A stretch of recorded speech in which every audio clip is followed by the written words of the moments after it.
Okay guys, today we're going to talk about factoring. So we're going to factor actually trinomials today. So for example, we are going to take something like x squared. Wait, I'm just finding the problems that I wanted to do that are stuck somewhere. Plus 3x minus 28.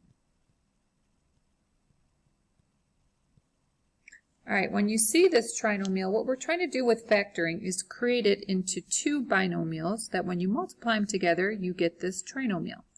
That's helpful for a variety of reasons of simplifying expressions, of solving expressions, of graphing things. So this is a skill you definitely want to have.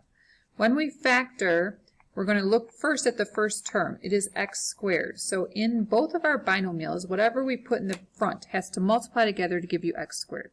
So the only option there is x and x. In the back, we have negative 28. Because we do have a negative 28, the negative means the signs are going to be the same.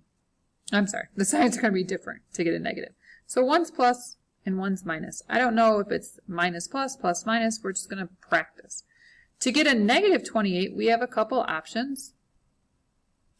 1 times 28, 2 times 14, 3 doesn't divide in, 4 does, multiply by 7 to get 28, 5 and 6 don't work, and you already have the 7, so those are your three options. We're trying to get a positive 3x in the middle, so 1 and 28 would not be what I would pick, and probably not 2 and 14. Some of these you can kind of do in your head. If you tried 4 and 7, again, we're picking this x and x to get x squared. The positive 4 times the negative 7 gives you negative 28. So we're checking the middle is what we're really checking. When we multiply positive 4 times x, you get 4x. X times negative 7, you get negative 7x. Combined to give you negative 3. That's close to what we want, but not perfect. So what all you have to do here is switch the symbols. So the first one is positive, nope, lie. First one is negative, and the second one is positive. Now that would create a negative here, positive here, and then that would be 3x. Okay? Now I'm going to try a different problem, so I'm going to clear the frame. And my next problem, a little bit trickier because I have a 2x squared. When you have a 2 there, the deal is you need two binomials, and you always want to see if there's an overall GCF, a number that goes into all three. There is not. Two things in the front that multiply to give you 2x squared, that's just 2x and x. Those are the only options. Again, we need to multiply in the back to get 15. So that can be 1 and 15, 3 and 5.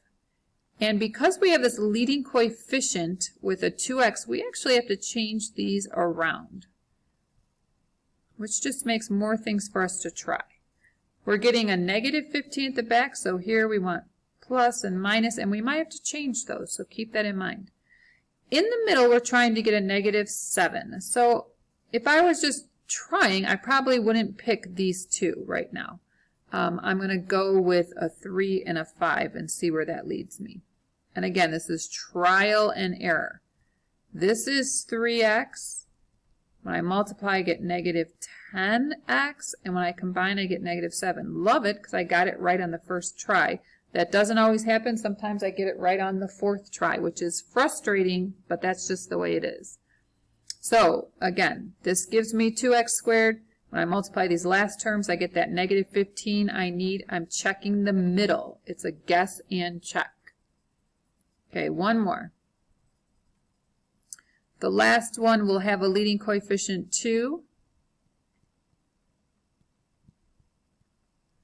And for this problem, we have a 3x squared plus 11x plus 6.